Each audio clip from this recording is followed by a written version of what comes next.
മത്തായി സുവിശേഷം 10-ാം അധ്യായം. അനന്തരം അവൻ തൻ്റെ 12 ശിഷ്യന്മാരെയും അടുക്കൽ വിളിച്ച് അശുദ്ധാത്മാക്കളെ പുറത്താക്കുവാനും സകലവിധ ദീനവും വ്യാധിയും പൊറുപ്പിപ്പാനും അവർക്ക് അധികാരം കൊടുത്തു. 12 അപ്പോസ്തലന്മാരുടെ പേരാവിത്: ഒന്നാമൻ പത്രോസ് എന്നു പേരുള്ള ശീമോൻ, അവൻ്റെ സഹോദരൻ അന്ത്രയോസ്, സെബദിയുടെ മകൻ യാക്കോബ്, അവൻ്റെ സഹോദരൻ യോഹന്നാൻ, ഫിലിപ്പോസ്, ബർത്തുലമായി, തോമസ്, ചുങ്കക്കാരൻ മത്തായി, അൽഫായുടെ മകൻ യാക്കോബ്, തദ്ദായി, ശീമോൻ, യേശുവിനെ കാണിച്ചു കൊടുത്ത ഇസ്കരിയോത്ത് യൂദ. ഈ 12 പേരെയും യേശു അയക്കുമ്പോൾ അവരോട് ആജ്ഞാപിച്ചതെന്തെന്നാൽ, ജാതികളുടെ അടുക്കൽ പോകാതെയും ശമര്യരുടെ പട്ടണത്തിൽ കടക്കാതെയും ഇസ്രായേൽ ഗൃഹത്തിലെ കാണാതെ പോയ ആടുകളുടെ അടുക്കൽ തന്നെ ചൊല്ലുവിൻ. നിങ്ങൾ പോകുമ്പോൾ സ്വർഗരാജ്യം സമീപിച്ചിരിക്കുന്നു എന്ന് ഘോഷിപ്പിൻ. രോഗികളെ സൗഖ്യമാക്കുവിൻ, മരിച്ചവരെ ഉയർപ്പിപ്പിൻ, കുഷ്ഠരോഗികളെ ശുദ്ധമാക്കുവിൻ, ഭൂതങ്ങളെ പുറത്താക്കുവിൻ. സൗജന്യമായി നിങ്ങൾക്ക് ലഭിച്ചു, സൗജന്യമായി കൊടുപ്പിൻ. മടിശീലയിൽ പൊന്നും വെള്ളിയും ചെമ്പും വഴിക്ക് പൊക്കണവും 2 ഉടുപ്പും ചെരുപ്പും വടിയും കരുതരുത്. വേലക്കാരൻ തൻ്റെ ആഹാരത്തിന് യോഗ്യനല്ലോ. ഏതു പട്ടണത്തിലോ ഗ്രാമത്തിലോ കടക്കുമ്പോൾ അവിടെ യോഗ്യൻ ആർ എന്ന് അന്വേഷിപ്പിൻ. പുറപ്പെടുവോളം അവിടെ തന്നെ പാർപ്പിൻ. ആ വീട്ടിൽ ചെല്ലുമ്പോൾ അതിന് വന്ദനം പറവീൻ. വീട്ടിന് യോഗ്യതയുണ്ടെങ്കിൽ നിങ്ങളുടെ സമാധാനം അതിന്മേൽ വരട്ടെ. യോഗ്യതയില്ല എന്ന് വരികിൽ സമാധാനം നിങ്ങളിലേക്ക് മടങ്ങിപ്പോരട്ടെ. ആരെങ്കിലും നിങ്ങളെ കൈക്കൊള്ളാതെയും നിങ്ങളുടെ വചനങ്ങളെ കേൾക്കാതെയും ഇരുന്നാൽ ആ വീടോ പട്ടണമോ വിട്ടുപോകുമ്പോൾ നിങ്ങളുടെ കാലിലെ പൊടി തട്ടിക്കളവിൻ. ന്യായവിധി ദിവസത്തിൽ ആ പട്ടണത്തേക്കാൾ സോദോമ്യരുടെയും ഗമോര്യരുടെയും ദേശത്തിന് സഹിക്കാവതാകും എന്ന് ഞാൻ സത്യമായിട്ട് നിങ്ങളോട് പറയുന്നു.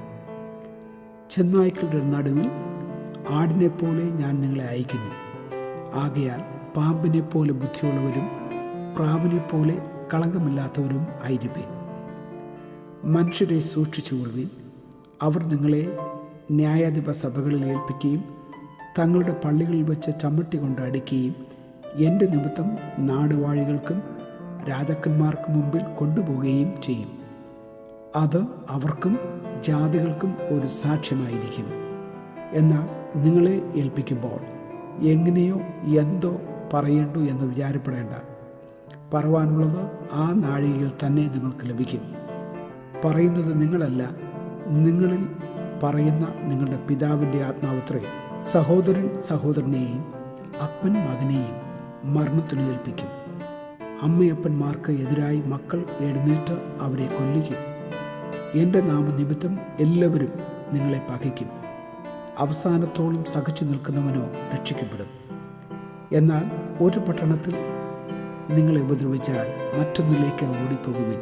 മനുഷ്യപുത്രൻ വരുവോളം നിങ്ങൾ ഇസ്രായേൽ പട്ടണങ്ങളെ സഞ്ചരിച്ച് തീരുകയില്ല എന്ന് ഞാൻ സത്യമായിട്ട് നിങ്ങളോട് പറയുന്നു.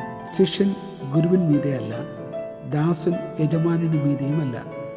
ഗുരുവിനെ പോലെ ആകുന്നത് ശിഷ്യന് മതി, യജമാനനെ പോലെ ആകുന്നത് ദാസനും മതി. അവർ വീട്ടുടയവനെ ബെയൽസെബൂൾ എന്ന് വിളിച്ചുവെങ്കിൽ വീട്ടുകാരെ എത്ര അധികം.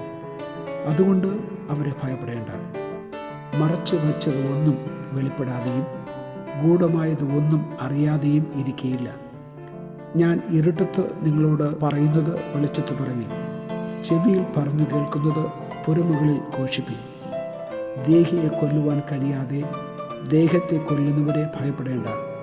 ദേഹിയെയും ദേഹത്തെയും നരകത്തിൽ നശിപ്പിപ്പാൻ കഴിയുന്നവനെ തന്നെ ഭയപ്പെടുവിൻ. കാശിന് 2 കുരുകൾ വിൽക്കുന്നില്ലയോ? അവയിൽ ഒന്നുപോലും നിങ്ങളുടെ പിതാവ് സമ്മതിക്കാതെ നിലത്ത് വീഴുകയില്ല. എന്നാൽ നിങ്ങളുടെ തലയിലെ രോമവും എല്ലാം എണ്ണപ്പെട്ടിരിക്കുന്നു. ഏറിയ കുരുകിലുകളെക്കാളും നിങ്ങൾ വിശേഷതയുള്ളവരല്ലോ. മനുഷ്യരുടെ മുമ്പിൽ എന്നെ ഏറ്റുപറയുന്ന ഏവനെയും സ്വർഗസ്ഥനായ എൻ്റെ പിതാവിൻ മുമ്പിൽ ഞാനും ഏറ്റുപറയും. മനുഷ്യരുടെ മുമ്പിൽ എന്നെ തള്ളിപ്പറയുന്നവനെയോ എൻ്റെ പിതാവിൻ്റെ മുമ്പിൽ ഞാനും തള്ളിപ്പറയും. ഞാൻ ഭൂമിയിൽ സമാധാനം വരുത്തുവാൻ വന്നു എന്ന് നിരൂപിക്കരുത്. സമാധാനമല്ല, വാളത്രേ വരുത്തുവാൻ ഞാൻ വന്നത്. മനുഷ്യനെ തൻ്റെ അപ്പനോടും മകളെ അമ്മയോടും മരുമകളെ അമ്മാവിയമ്മയോടും ഭേദിപ്പാനത്രേ ഞാൻ വന്നത്. മനുഷ്യൻ്റെ വീട്ടുകാർ തന്നെ അവൻ്റെ ശത്രുക്കളാകും. എന്നെക്കാൾ അധികം അപ്പനെയോ അമ്മയെയോ പ്രിയപ്പെടുന്നവൻ എനിക്ക് യോഗ്യനല്ല. എന്നെക്കാൾ അധികം മകനെയോ മകളെയോ പ്രിയപ്പെടുന്നവൻ എനിക്ക് യോഗ്യനല്ല. തൻ്റെ ക്രൂശെടുത്ത് എന്നെ അനുഗമിക്കാത്തവനും എനിക്ക് യോഗ്യനല്ല. തൻ്റെ ജീവനെ കണ്ടെത്തിയവൻ അതിനെ കളയും. എൻ്റെ നിമിത്തം തൻ്റെ ജീവനെ കളഞ്ഞവൻ അതിനെ കണ്ടെത്തും. നിങ്ങളെ കൈക്കൊള്ളുന്നവൻ എന്നെ കൈക്കൊള്ളുന്നു, എന്നെ കൈക്കൊള്ളുന്നവൻ എന്നെ അയച്ചവനെ കൈക്കൊള്ളുന്നു.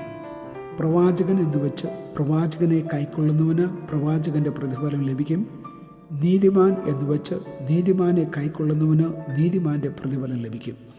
ശിഷ്യൻ എന്ന് വെച്ച് ഈ ചെറിയവരിൽ ഒരുത്തിന് ഒരു പാനപാത്രം തണ്ണീർ മാത്രം കുടിപ്പാൻ കൊടുക്കുന്നവന് പ്രതിഫലം കിട്ടാതെ പോകുകയില്ല എന്ന് ഞാൻ സത്യമായിട്ട് നിങ്ങളോട് പറയുന്നു.